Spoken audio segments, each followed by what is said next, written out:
और झुंड में और उधर सिद्धि सब सखियां मिलकर भगवान राम को गालियां देने लगी।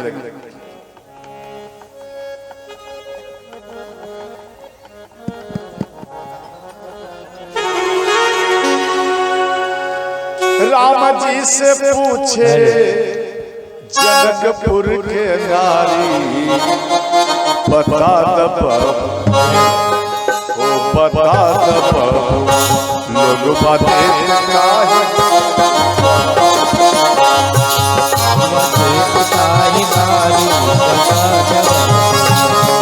राम जी से पूछे जोर से बजा। राम जी से पूछे जनकपुर के नारी, बता दब हो बता दब लोग बातें काहे लोग बातें काहे।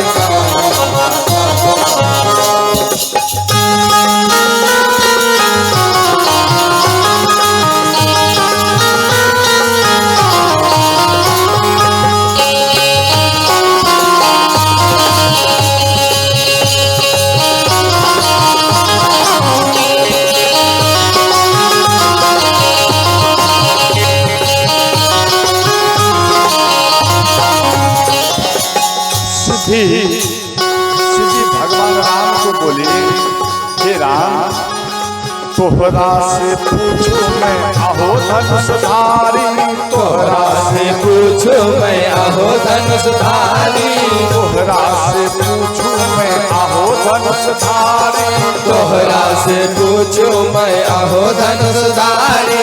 एक भाई गोर काहे, एक भाई गोर काहे, एक काहे कारे बता दब बता दब लोग बातें पे काहे गाली, बता दब भगवान लोग बातें पे काहे गाली। हर हर महादेव।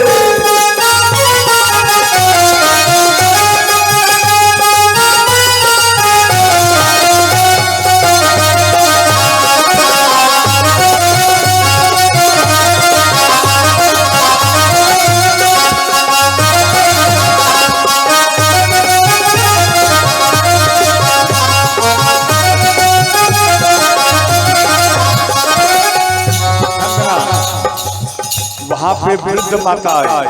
वृद्ध माता कहती अपने सखियों में, ए सखी एक बात बताओ, राजा दशरथ जी ने कैलन होशियारी, राजा दशरथ जी ने कैलन होशियारी, राजा दशरथ जी ने कैलन होशियारी, राजा दशरथ जी ने कैलन होशियारी। एगो मरद पर तीन तीन गो नारी, बता दब हो बता दब भगवान लोग बातें काहे गारी, लोग बातें पे काहे गाली, बता दब भगवान। हर हर महादेव।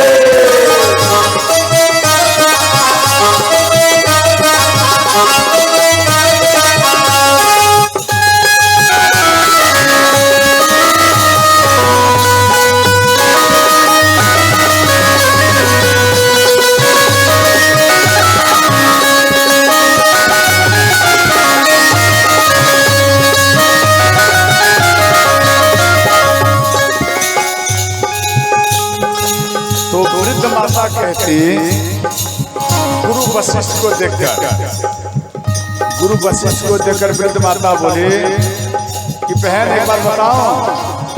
बोले बताओ। ये बूढ़ा बाबा के पकल पकल दाढ़ी, ये बूढ़ा बाबा के पकल पकल दाढ़ी। जैसे ही अब आप बोले तो गुरु वशिष्ठ रोमपाद को बोले, रोमपाद तेरे कारण देख हमको गालियां सुनना पड़ रहा है।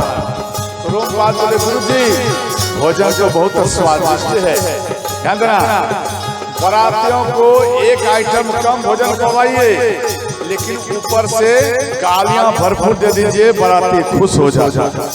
समझ गए? आप पूरा आइटम भोजन दिया और आप गालियां नहीं दिए तो बराती खुश नहीं होता। यहाँ जैसे ही गालियां दिए तो रोमपाद बोले गुरुजी भोजन बहुत सुंदर है। बोले हाँ क्यों नहीं सुंदर बोलेगा, गालियां हमें सुनना पड़ रहा है और स्वाद तेरे अंदर में बढ़ रहा है। अच्छा किया। इहे बूढ़ा बाबा के पकल पकल दाढ़ी, इहे बूढ़ा बाबा के पकल पकल दाढ़ी, इहे बूढ़ा बाबा के पकल पकल दाढ़ी, इहे बूढ़ा बाबा के पकल पकल दाढ़ी।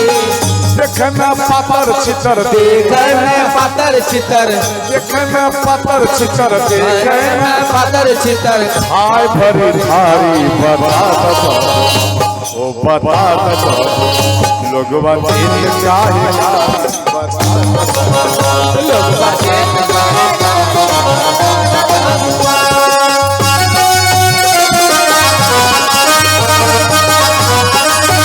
हर हर महादेव।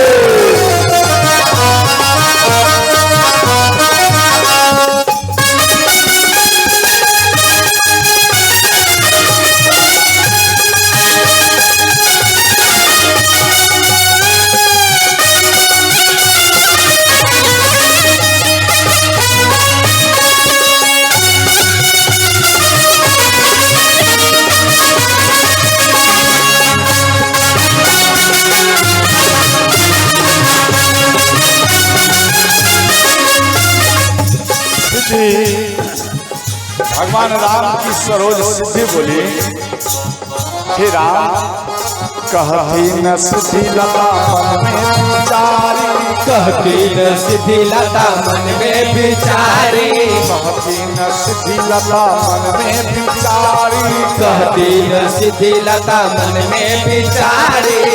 हम सब लागै छी तोहर, हम सब लागै छी तोहर, हम सब लागै छी तोहर, हम सब लागै छी तोहर। सरोज सारी बता दो बबुआ, हो बता दो बाबुआ, लोगवा देख काहे लगवा दे बता है गाली, बता दो बाबुआ। राम जी से पूछे हो, राम जी से पूछे जनकपुर के नारी बता दो बबुआ, हो बता दो बाबुआ, लगवा दे बता है गाली, बता दो बाबुआ, लगवा दे बता है गाली, बता दो बाबुआ, लगवा दे बता है गाली, बता दो बाबुआ, लगवा दे बता है गाली, बता दो बाबुआ, लगवा दे बता है गाली, बता दो बाबुआ। बोलो जुगल जोड़ी सरकार की जय हो। ध्यान देना। नित्य उठी विदा अवधपति मांगा, राखहि जनक सहित अनुराग।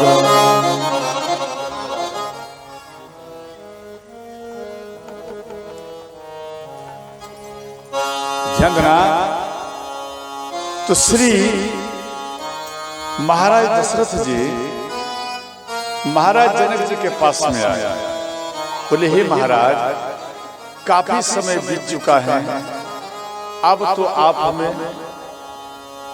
विदाई कर दीजिए। देखो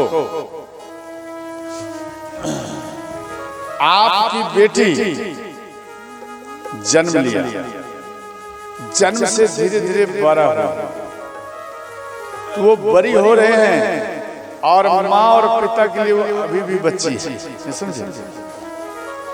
और जब तक बेटी का रिश्ता कहीं कंप्लीट नहीं हुआ तब तक माँ और पिता को कोई असर नहीं पड़ता।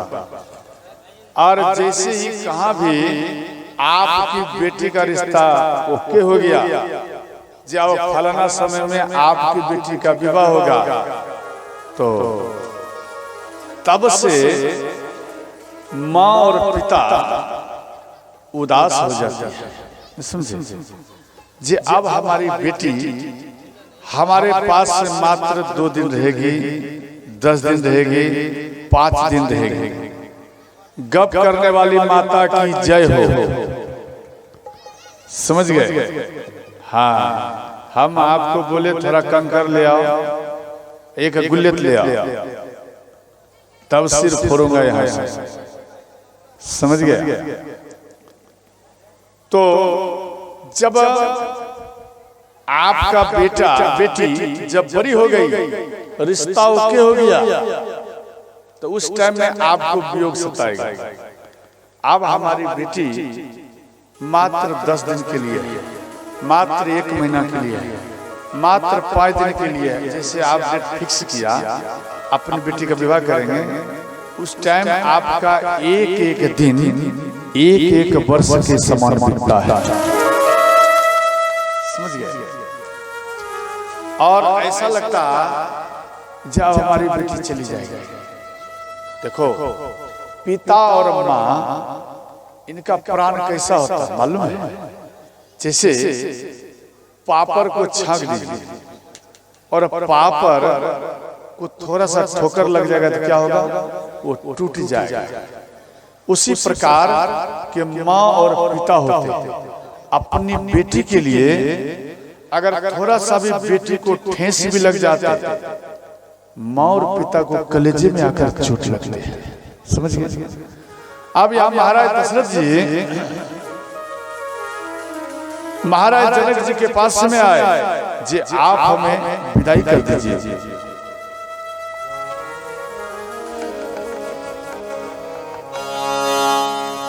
नित उठी पिता अवधपति मांगा, राखहि जनक सहित अनुरागा। हे महाराज आप हमें विदाई कर दीजिए। इस बात को सुनकर महाराज जनक जी उदास हो गए। महाराज जनक जी कहने लगे, हे महाराज आप जाएंगे ठीक, आप जाना, कुछ दिन और रह जाइए। देखो बराती को रखने से क्या खर्च नहीं होता?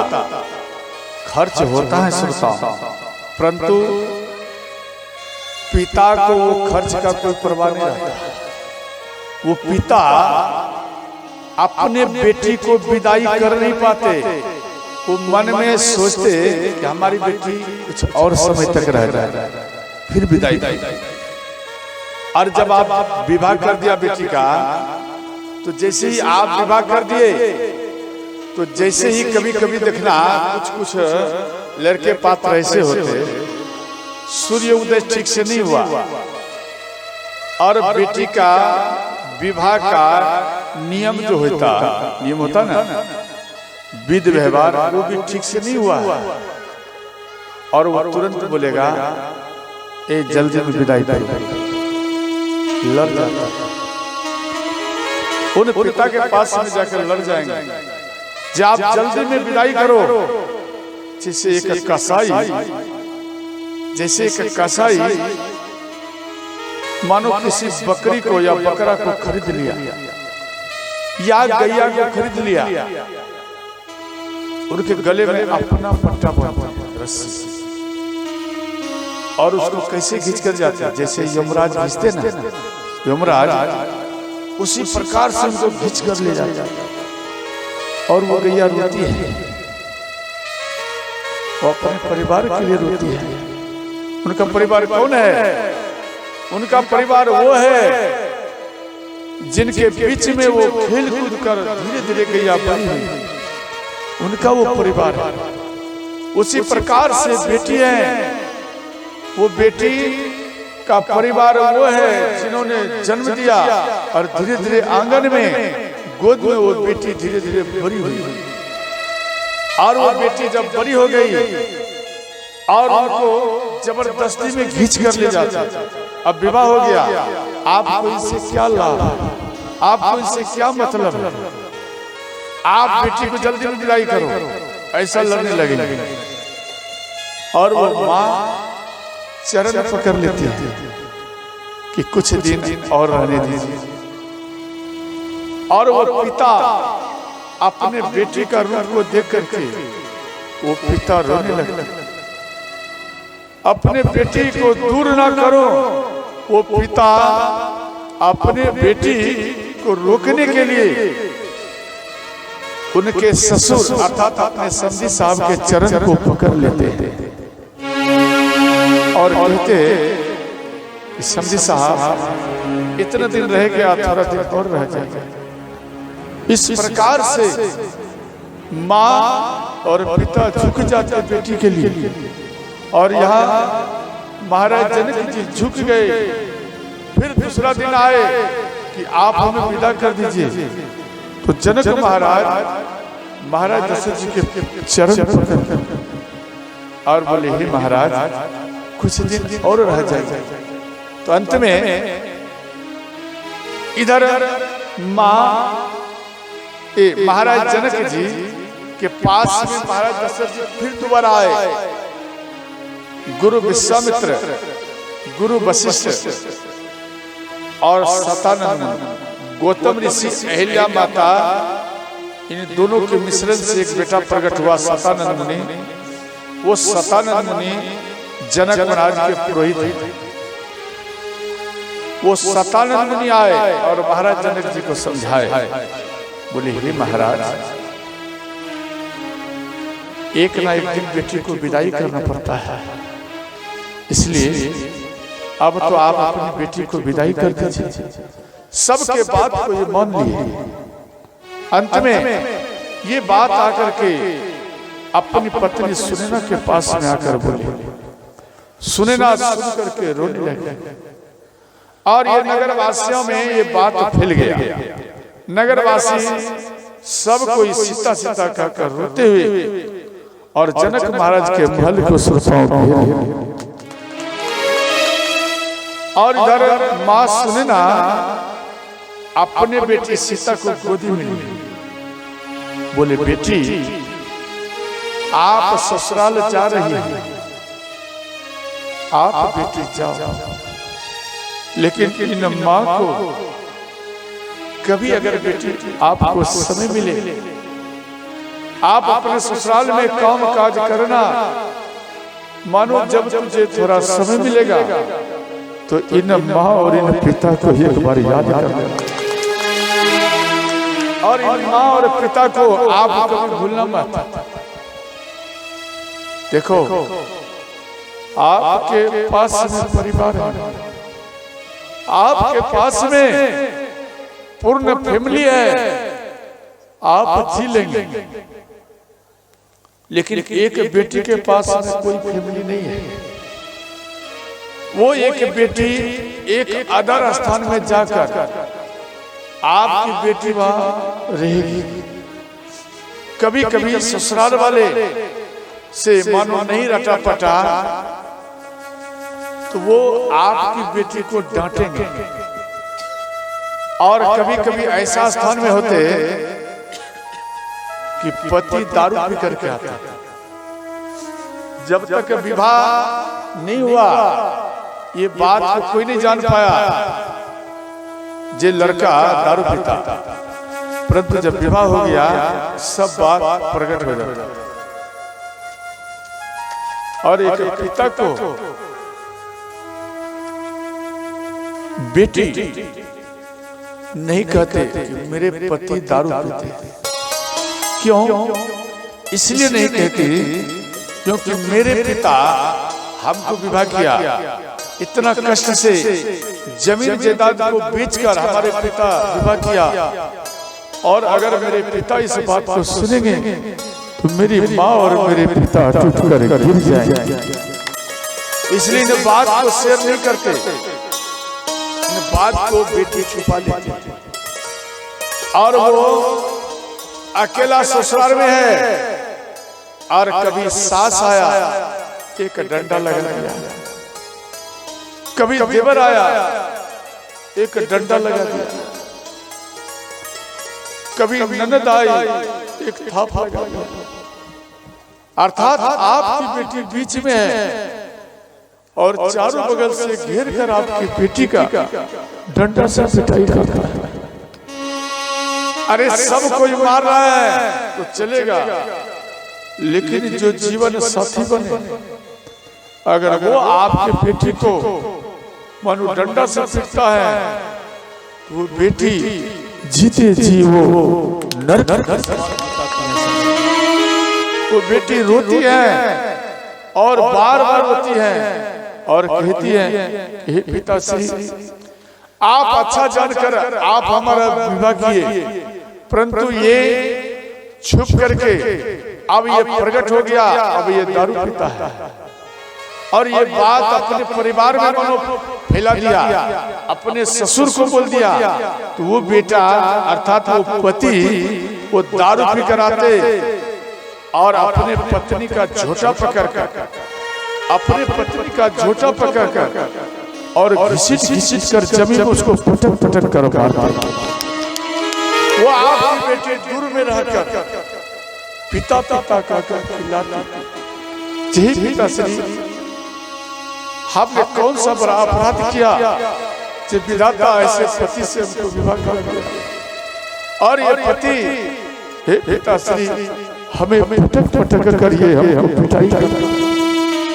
वो बेटी रोती है और यहाँ पिता यहाँ रोते हैं।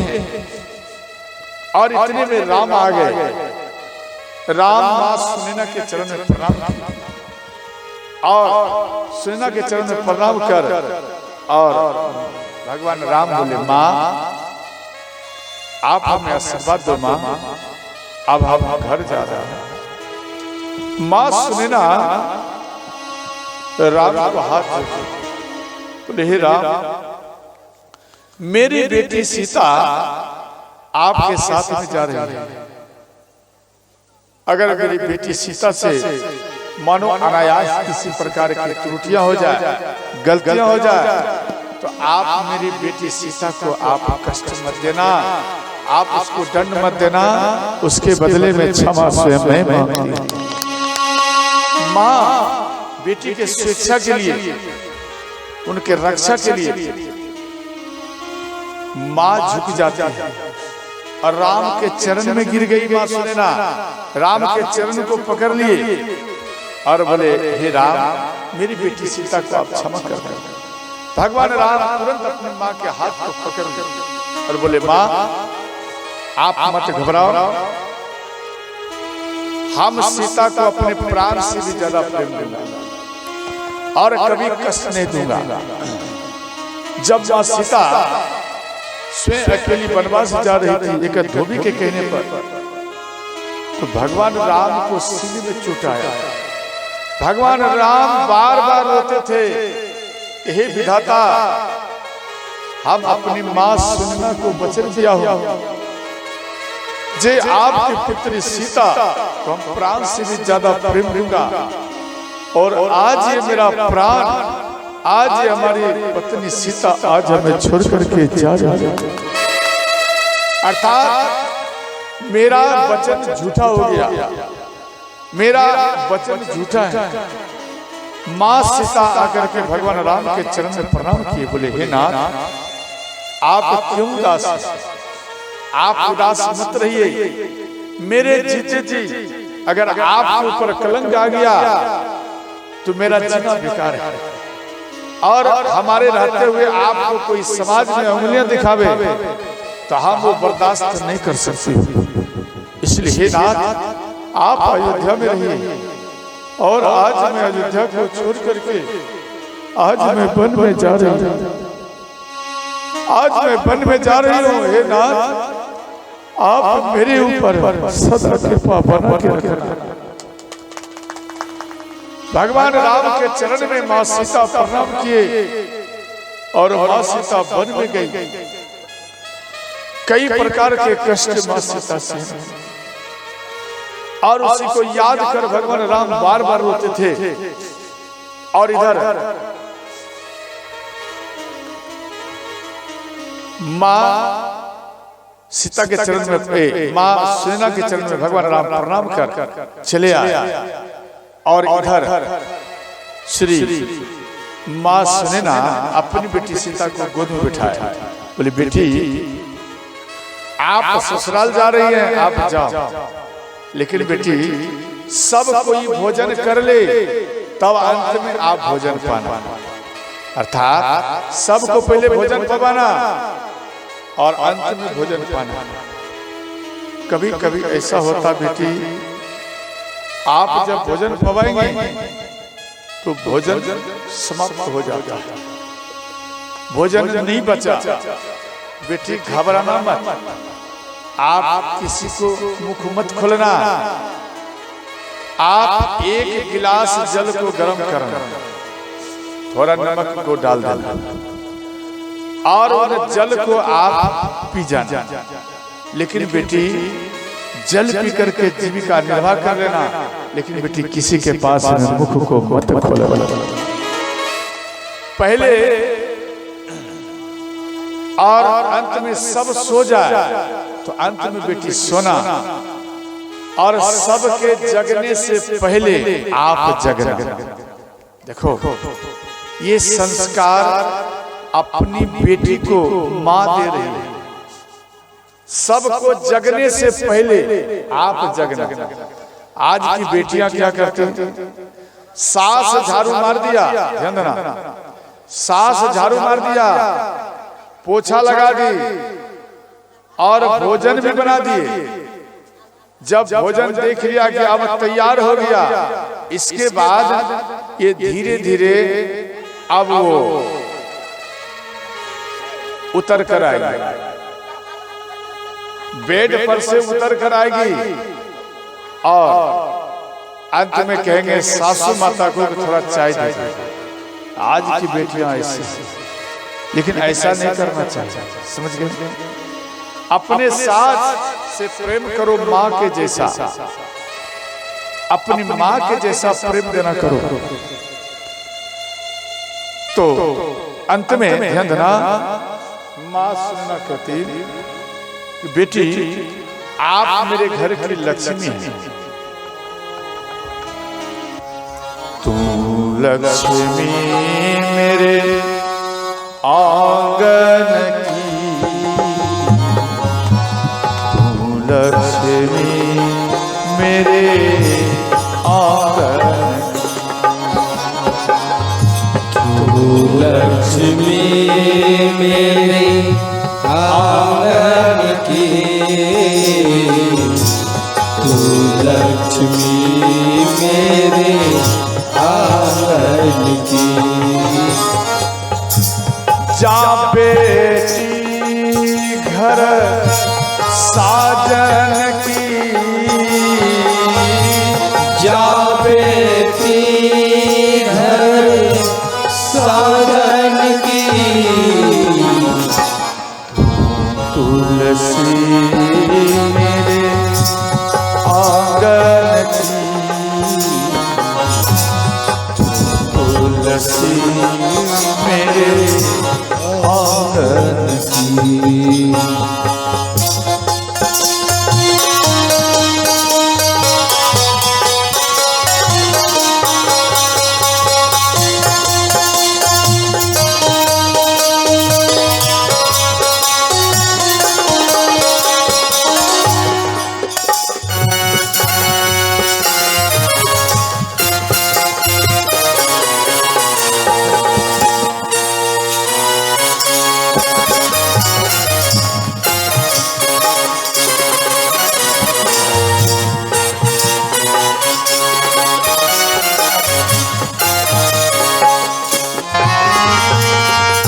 साथ रहेगी माँ की दुआएं, दूर रहेगी सारी बुराई, साथ रहेगी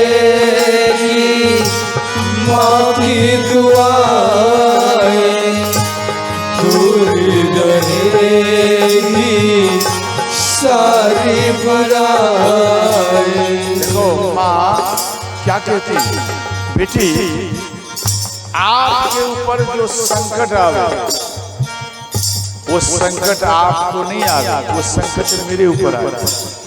माँ कहती वो संकट मेरे ऊपर आ जाए, आपको नहीं आवे। सब बुराइयां करते रहे, आप निर्मल होकर ससुराल में रहना।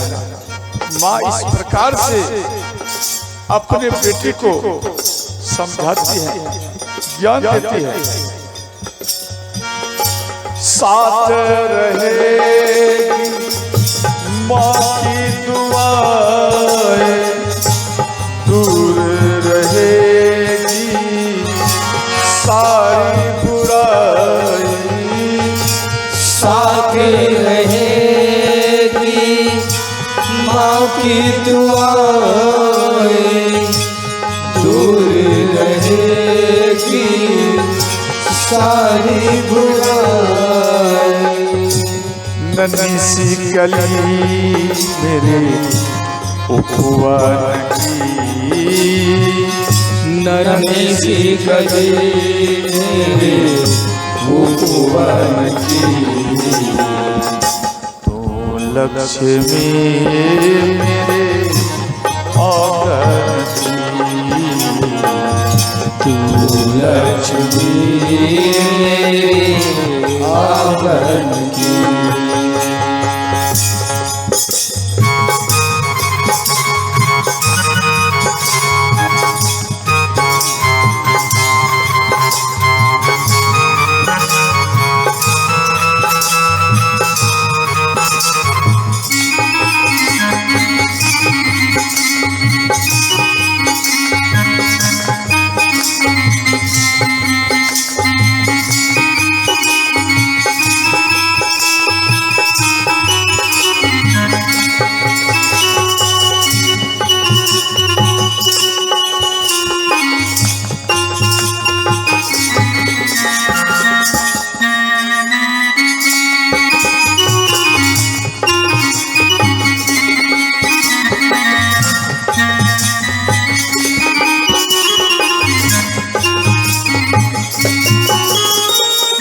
बेटी, आप जब छोटी थी छोटी, उस टाइम में आप जब आपको हम सुलाया करें बेड पर, तो आप उन बेड पर वस्त्र में मल मूत्र कर दिया करते थे, और उन मल मूत्र को हम हटाकर सफाई करके उन भीगे हुए स्थान पर से हम सो जाया करते थे।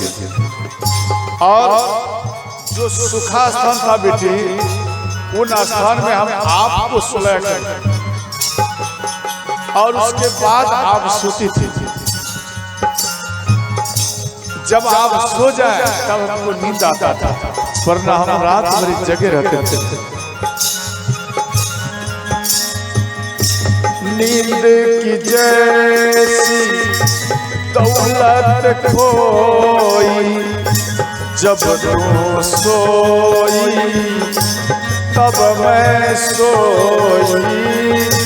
नींद की जैसी दौलत खोई, जब तू सोई तब मैं सोई। ये तो कहानी तेरे बचपन की, ये तो कहानी तेरे बचपन की। तू लक्ष्मी मेरे आंगन की, तू लक्ष्मी मेरे आंगन की। देखो बेटी, बाप का एक ही है कहना, पहले आपको एक माँ थी एक पिता था, परंतु अब बेटी विवाह के बाद अब आपको दो माँ है दो पिता है। इसलिए बेटी दोनों के तरफ से जो भी बातें आवे आप दोनों का लाज बचाएगा बेटी।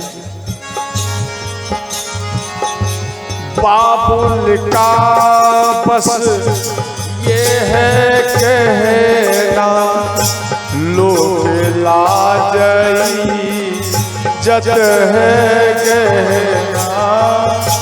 बाबुल का ये है कहना, लोग लाजई जत है कहना। लाज बचाना बेटी असुवन की, लाज बचाना मेरी असुवन की लक्ष्मी मेरे आंगन की लक्ष्मी मेरे आंगन की जा बेटी घर साजन की जा बेटी घर साजन की तुलसी मेरे आंगन की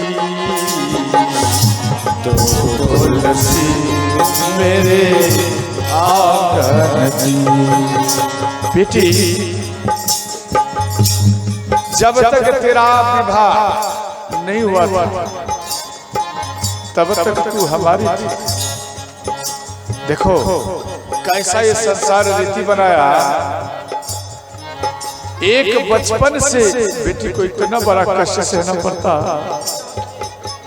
घर में भी माँ कहती ध्यान देना, ए भाई कहते, कभी कभी क्रोध में माँ भी कह देती है बेटी को, कभी कभी पिता भी कह देते अपनी बेटी को, अरे तू तो पराये घर की होगी।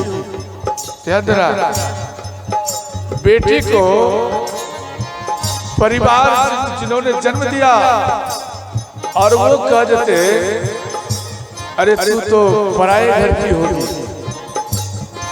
बेटी को कलेजा में चोट लगता है। और जब ससुराल में आते तो सास ससुर भी कहते, पति भी कहते, ये सब कहते हैं अरे उसका क्या कहना, वो तो पराये घर की बेटी है। अर्थात जिस बेटी को आपने जन्म दिया, क्या इस प्रकार का शब्द सुनना पड़ता है? घर में है तो भी पराया है और ससुराल में गई तो भी पराया है। वो बेटी इन बात को सुनकर वो गिर जाती है, टूट जाती है। हे विधाता, आपने हमको जन्म दिया और नहरा में भी ये बात को सुनना पड़ता है और ससुराल में भी इस बात को सुनना पड़ता है। जो आप पराया है, क्या मैं पराई हूँ? जिस माँ ने हमें 9 महीना तक अपने गर्भ में धारण किया, जिस पिता ने हमें गोद में लेकर हमें कंधा में बैठा कर मेला घुमाया, और उस पिता के लिए, उस माँ के लिए मैं पराई हो गई। इस बात को सुनकर बेटी टूट जाती है, बेटी रोने लगती है। इस बात से है कि बेटी को धक्का लगता बाप में। ऐसे शब्दों का उपयोग नहीं करना चाहिए, वरना बेटी टूट जाएगी। और जब तक कुमारी थी ये बेटी आपके पास में आपकी है, और जैसे ही विवाह हो गया इनके ऊपर से आपका अधिकार हट जाता है। अब ये ससुराल वाले का अधिकार हो जाता है।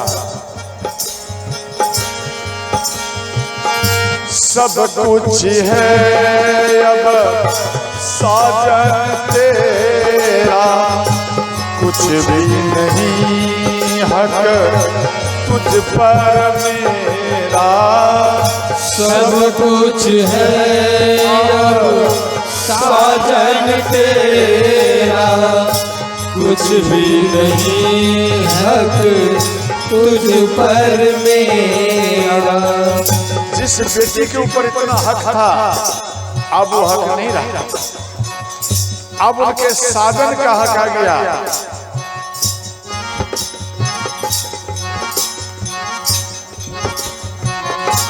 तू राधा अपने मोहन की, तू राधा अपने मोहन की, तू लक्ष्मी मेरे आंगन की, तू लक्ष्मी मेरे आंगन की।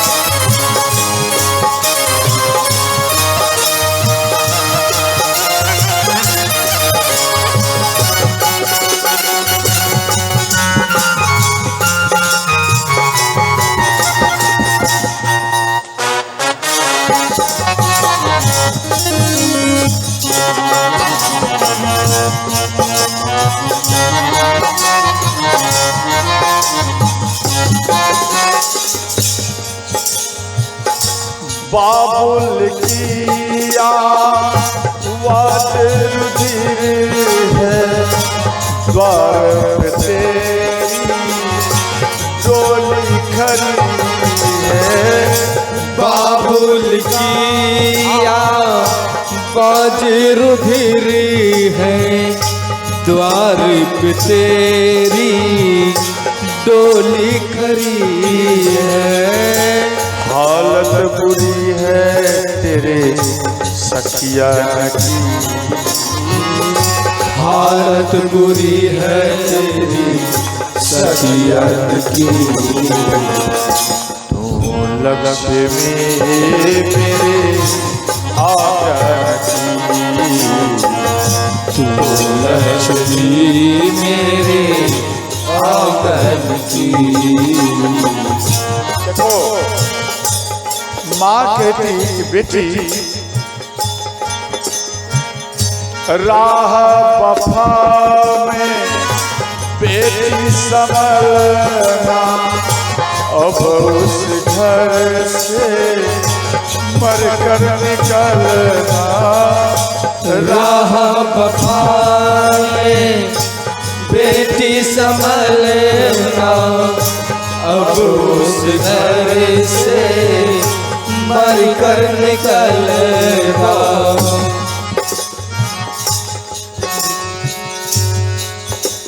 बेटी को कह रहे हैं राह वफा में संभल कर रहना।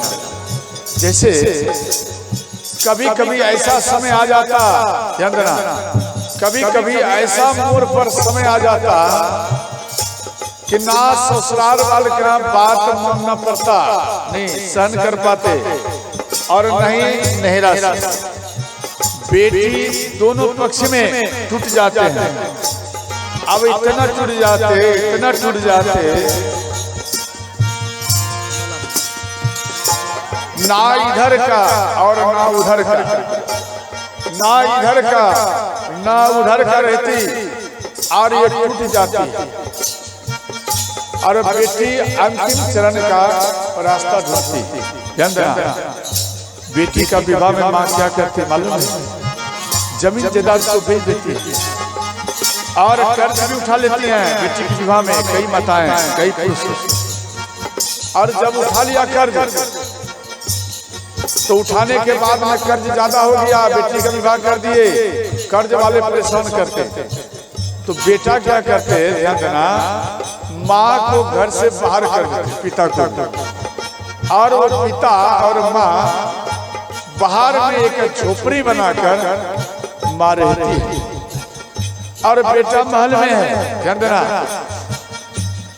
बेटा महल में है, और एक बार भी माँ को नहीं देखते। ध्यान देना, माँ ने भोजन पाया है या नहीं पाया, समझ गए? और बेटी दूर में है, वो डेली फोन करेगी कि माँ मेरे पिता दवाई खाया या नहीं खाया, दूर से। और हे पिता श्री, मेरी माँ भोजन पाई या नहीं पाई, दूर से आपकी बेटी आपको याद करेगी। और आपके घर में आपका बेटा है, आपका बेटा एक बार भी नहीं पूछता कि माँ आपने भोजन पाया है या नहीं पाया। आपके नगर का कोई एक व्यक्ति बेटी के पास में चले जाते, आपकी बेटी दूर में है, वो एक बार सुन लेते कि आपके समाज का एक व्यक्ति आया, वो अपने घर को, अपने महल को छोड़कर, और वो गांव वाले के चरण में आकर के गिर जाती है, और उनको पिता के जैसा मान देते, और कहते मेरे पिता का क्या स्थिति है, मेरी माँ कैसी है, इस प्रकार से रो रो करके पूछती है। और वो एक बार कह देते, आपके पिता और माँ, आपके भैया इनको घर से बाहर निकाल दिया, कर्ज वाला आपके पिता को डांटते हैं, पीटते हैं, बोलियां कहते हैं, और आपका भाई कुछ नहीं, केवल वो मुख देखते रहते हैं। इस प्रकार से बेटी सुनकर ससुराल वाले से लड़ करके, झगड़ करके वो नहरा में आती, और अपने माँ और पिता का स्वागत करते हैं और रो के कहते हैं, पिताश्री आप इतना दुबले हो गए, माँ इतना दुबली हो गई, आपने भोजन नहीं पाया। इस बात को सुनकर बेटी भी रोती है और बेटी मानो दोनों पक्षों में टूट जाती, वो गले में फांसी लगाकर वो अपने शरीर को त्याग देती। यहाँ कहती है कि बेटी ऐसा भी संकट आ जाए, कैसा भी आ जाए, लेकिन बेटी आप कभी प्राण को मत त्यागना, आप प्राण को मत त्यागना। अगर आप प्राण को त्याग देंगे तो हम कैसे रहेंगे बेटी। राह वफा में बेटी संभलना, अब उस घर से मर कर निकलना। राह वफा में बेटी संभलना, अब उस घर से मर कर निकलना। अर्थी सजेगी तेरी अक्षरन की, अर्थी सजी है तेरी सखियन की। तू लक्ष्मी मेरे आंगन की, तू लक्ष्मी मेरे आंगन की। लक्ष्मी मेरे आंगन की, तू लक्ष्मी मेरे आंगन।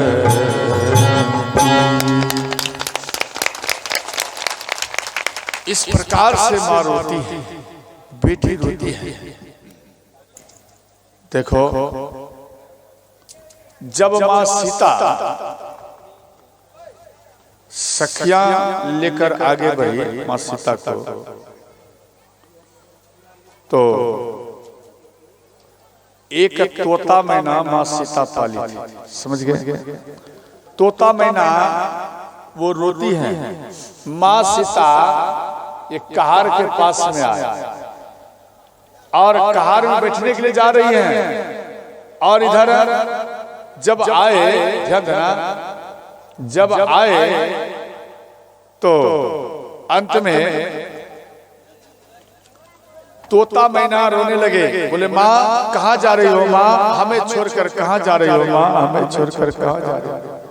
ये कान में आवाज आया, माँ सीता दौड़ते हुए गई, सोने के पिंजरे को खोलकर तोता मैना को बाहर लाए और उनको चुमन की।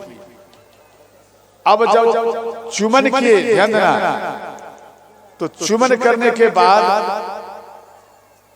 माँ सीता बोली आज से आप आजाद हो, अब आपको इन पिंजरे में नहीं रहना। तो राधे राधे। तोता मैना बोले, महाराज श्री को माल्य अर्पण के लिए एनर्जी डीलर साहब जो कि महाराज श्री को माल्य अर्पण कर रहे हैं। कुछ नहीं, एक बार जोरदार ताली का स्वागत करें।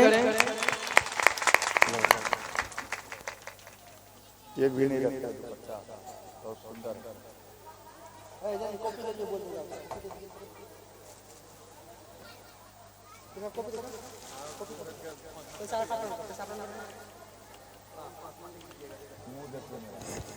ठीक ठीक ठीक।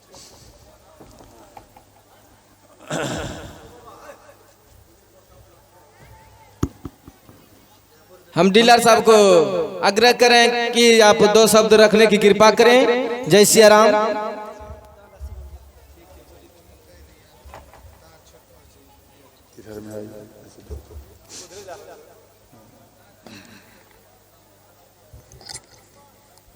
परम श्रद्धेय रामदास बाबा जी हमारे यहाँ आए, बहुत खुशी की बात है और ये दोबारा बार आए हैं, इसमें हम लोगों के दिल की तमन्ना पूरा हो गई।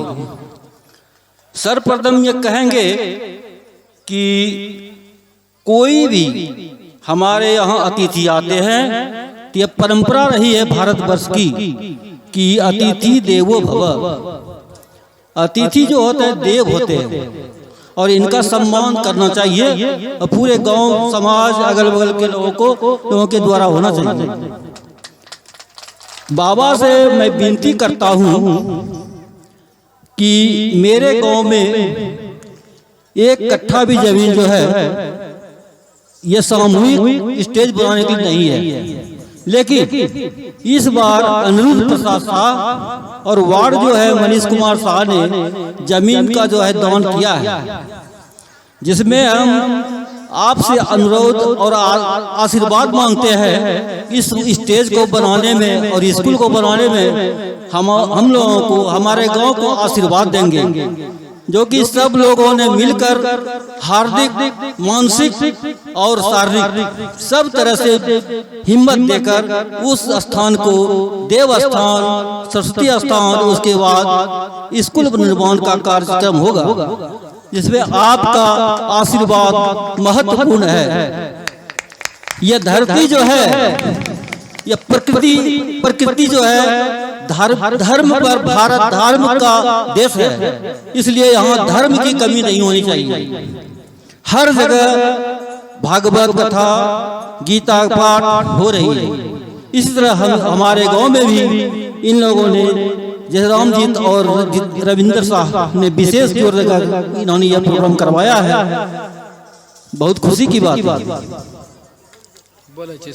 और हमारे कहल गांव बस्ता अक्र भी है, जहाँ की बस्ता मतलब होता है 8 जगह जो है उसका शरीर भंग रहा, फिर भी महान हो गया।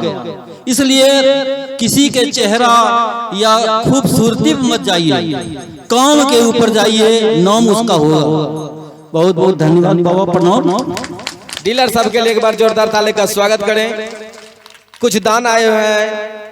मनोरमा देवी 201 रुपया बिशनपुर से, चौकीदार दीपक पासवान की धर्मपत्नी श्रीमती पुष्पा देवी ग्राम रामपुर से साड़ी, साया, ब्लाउज एवं चूड़ी, सिंदूर, प्रसाद टिकली के साथ 51 रुपये के दान भेजे हुए हैं।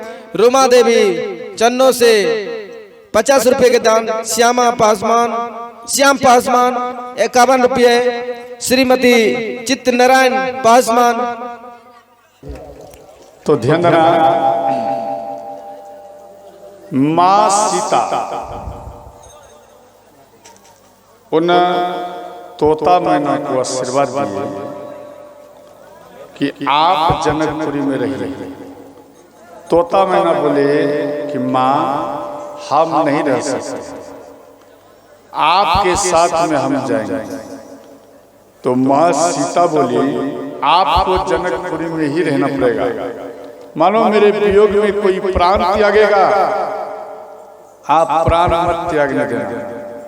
मेरा आवाज आपके कंठ में बसेगा और कोई प्राण अगर त्यागने पर आएगा तो आप मेरे आवाज में बोल करके उन व्यक्ति को आप संतोष धारण दिलाएंगे, परंतु उसको मरने नहीं देंगे। ये मेरा आशीर्वाद है। ये काम आपका रहेगा, मेरा आवाज आपके कंठ में रहेगा। समझ गए? और इसके बाद माँ सीता पालकी में बैठी। पालकी में जैसे ही बैठी तो कहार जो होते कहार, एक व्यक्ति इधर एक व्यक्ति पीछे, 2 व्यक्ति कहार में लगते हैं। अब कहार उठा रहे हैं तो कहार नहीं उठ रहा है, अब कहार नहीं उठ रहा है तो 2-4 और व्यक्ति इधर 2-4 उधर लगे, फिर उठा रहे हैं, फिर भी कहार नहीं उठ रहा है। अब 20 व्यक्ति इधर लग गया, 20 व्यक्ति उधर लग गया, पीछे में 40 व्यक्ति, फिर भी माँ सीता को कोई हिला भी नहीं पाए। कोई नहीं हिला पाए। और ये बात भगवान राम के कान में आया। भगवान राम मन में बात कर रहे हैं कि देवी आपके कहार को क्यों नहीं उठा रहे, क्यों नहीं उठा पा रहे, क्या बात है? तो माँ सीता बोली, हे भगवान आपसे कुछ निवेदन है, मन में बात चल रहा है, आपसे कुछ निवेदन है। तो भगवान राम बोले देवी क्या निवेदन है? बोले भगवान जब हम इस जनकपुरी को छोड़कर साकेत लोग जाऊंगा तो ये जनकपुरी के जितना भी व्यक्ति हैं सब मेरे लिए प्राण से भी ज्यादा प्रिय है।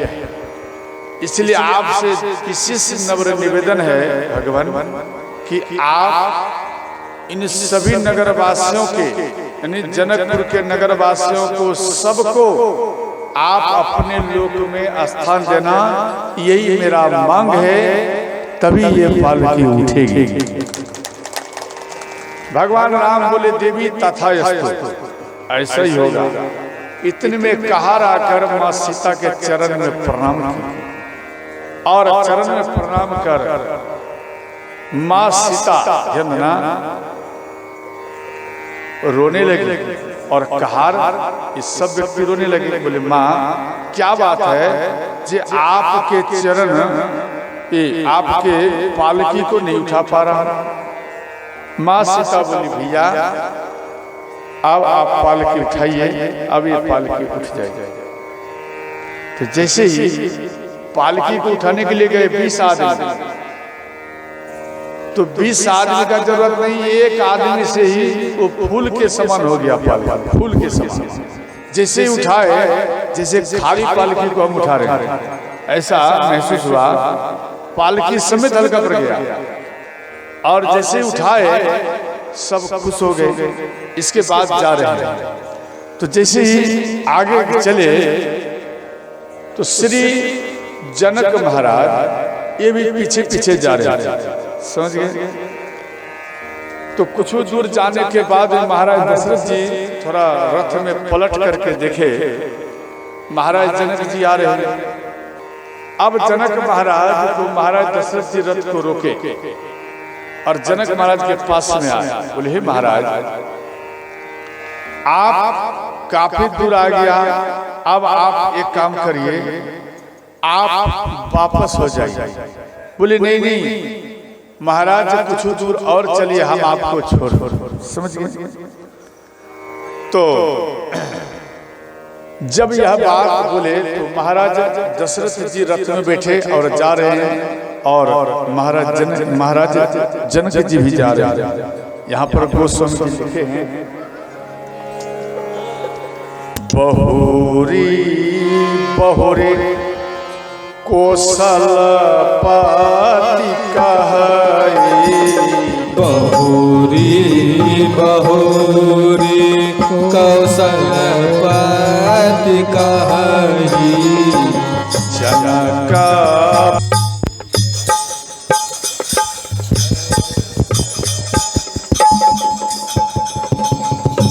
ध्यान देना, बहुरी बहुरी कौशलपति कहई कि आप कौशलपति मना कौशल्या के पति, समझ गए? महाराज दशरथ जी वो बार बार कहने लगे आप वापस हो जाइए, महाराज काफी दूर आ गया। तो महाराज जनक जी बोले हे महाराज कुछ दूर और चलिए, आपको हम छोड़ दो। तो अंत में महाराज दशरथ जी आगे जा रहे हैं, इधर बेटी के वियोग में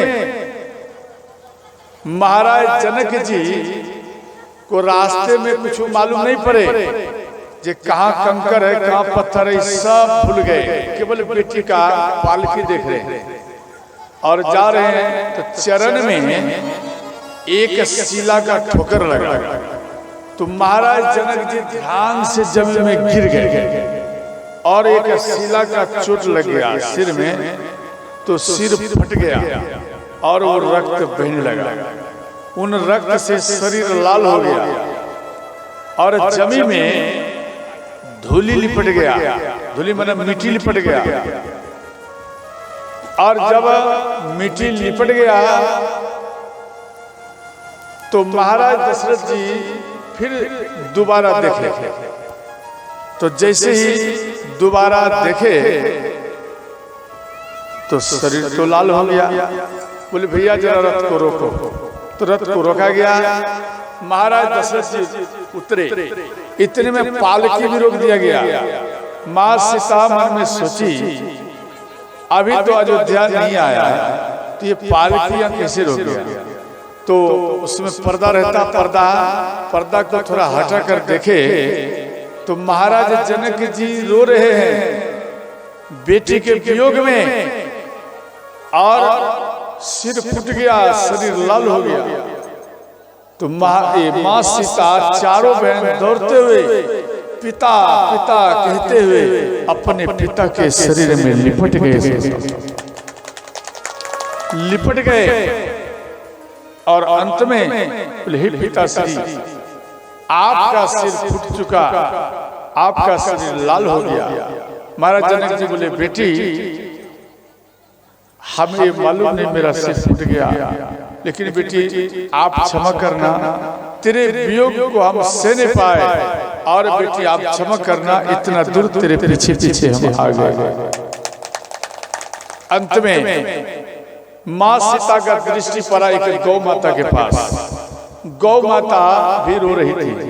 स्वयं माँ पृथ्वी गौ का रूप धारण करके अपनी बेटी को छोड़ने के लिए गए। माँ सीता मन में विचार की, ये गौ माता वही है जिन्होंने बचपन में हमको कई बार दूध पिलाई। ध्यान देना, बचपन में पृथ्वी माता गौ का रूप धारण करके माँ सीता को दूध पिलाती थी। माँ सीता को एक बात मालूम पड़ गया, तो माँ सीता दौड़ते हुए गई, और वो गैया जो टिकर टिकर कर रो रही थी, और माँ का कर उनके गले में माँ सीता लिपट गई। गैया उनके मुख को चाटने लगी। ध्यान देना, आपके दरवाजे में, आपके नगर में जो गैया है, वो गैया कोई दूसरा नहीं है, वो स्वयं माँ पृथ्वी है। समझ गए कौन है? स्वयं माँ पृथ्वी है। पृथ्वी माता कंदमूल, फल, साग, रोटी, सब्जी इत्यादि ये सब तो देती ही है, परंतु विशेषकर आपके शरीर को पुष्ट करने के लिए पृथ्वी माता गौ का रूप धारण करके आती है। समझ गए? ध्यान देना, आपकी माँ आपको 1 से 2 माह, 3 माह, 4 माह दूध पिलाएगी। समझ गए? इसके बाद आपको कौन दूध पिलाती है? कौन माता? तो गौ माता। समझ गए? इसके बाद गौ माता आती आपके शरीर को पुष्ट करने के लिए, आपको दूध पिलाती। लेकिन आप उनका परिचय क्या देते हैं? आप उनका क्या परिचय देते गौ माता को? जब वो गौ माता वृद्ध हो जाती, तो आप उन गौ माता को एक कसाई के हाथ में आप बेच देते हैं। ये सबसे बड़ा अपराध किया आपने। गौ माता अब दूध नहीं दे पाती, उनका शरीर काम नहीं कर रहा है, तो आप उनको बेच दिया। अरे उसी प्रकार की आपकी माँ है जिन्होंने आपको जन्म दिया है, वो भी तो अब वृद्ध हो गया, किसी काम का नहीं, उस माँ को भी कसाई के हाथ बेच दो। क्यों? इसमें पावर नहीं आएगा, इसके मुख में बोली है, पावर नहीं आएगा, और गौ माता कुछ बोल नहीं पाती, और आप चंद पैसों के लिए गौ माता को कसाई के हाथ बेच देते। याद रखना, वो कसाई गौ माता को लेकर जाते, वो गौ माता को एक खुट्टे में बांध देते, मानो आपका गैया है। समझ गए? एक मजबूत खुट्टा में बांध देगा, और गले में मजबूत रस्सी बांध देता है। 4-5 कसाई मिलकर मुंगरा लेते। समझ गए? और गौ माता को पीटते, हर अंग में डंडा मारते, इतना मारते गौ माता तरफ तरफ करके रोती है। और गौ माता कहती है, बच्चों, क्या मैंने तुझे इसी दिन के लिए दूध पिलाई थी, और मेरे दूध का यही सिला दिया? देख बेटा, ये कसाई मुझे कितना बेरहमी से पीटता है। गौ माता रोती है, बेटा हम वृद्ध हो गया, आप हमको भोजन नहीं पवा सकती, तो आप हमको छोड़ देते, आप हमको गले में से रस्सी को खोल देते। बेटा आपके अगल बगल में घास चर करके जल पी करके हम जिंदगी निर्वाह कर लेती, परंतु बेटा तेरे नजरों से हम कभी दूर नहीं होती। आपको प्रमाण करना है, आप अपनी गैया को घर में से खोल दो, हटा दो, समझ गया? आप दूसरे गांव में दिया, फिर भी वो गैया धीरे धीरे अपने बच्चों को, बच्चा कौन है? बच्चा आप हम हैं। क्यों? उनका स्तन का दूध पान किया है, तो आप बेटा नहीं हुए? आप बेटा हैं, आप बेटी हैं, तो अपने बच्चों को याद कर वो गौ माता फिर आपके आंगन में आकर के वो गौ माता खड़ी हो जाएगी, दरबार में आकर खड़ी हो जाएगी। क्यों? अपने बच्चों से कोई माँ कभी दूर होती है क्या? नहीं होती है। और यहाँ गैया को चंद पैसों के लिए आप बेच दिया, और ऐसा मशीन निकला, गौ माता को पहले पीटता है, गौ माता रोती है, और मुख में वो जाली लगाता, इधर से पीटेगा और इधर से जाएगा गैया, और अनायास उसके मुख में जाली लगाएगा, और जीते जी उनका चमड़ा को खींच लेता है। जीते जी, ऐसा नहीं मार दो तब खींचो, नहीं, वो जीवित अवस्था में उसका चमड़ा को खींच लिया जाता है। अब सोचो, एक मानो कांटा गर जाते ना, चरण में कांटा चुभ जाते तो आपका प्राण निकलने लगते, और यह चमड़ा जीवित में खींच रहा है, आपको कैसा लगता होगा? सोचो, याद रखना, जो गौ माता को बेचते कसाई के हाथ में चंद रुपया के लिए, वो कई जन्म तक कंगाल के रूप में ही इन पृथ्वी पे भटकेगा। और दूसरा याद रखना, जो गैया को कसाई के हाथ में बेचेंगे, उसके घर में 7 जन्म तक, ध्यान देना, अकाल मृत्यु ही उनका ही सामना करना पड़ेगा। जैसे जवान पति चला गया, जवान पत्नी चली गई, जवान बेटा चला गया, जवान पोता चला गया, ये सब आपको जीवित अवस्था में देखना पड़ेगा, समझ गए?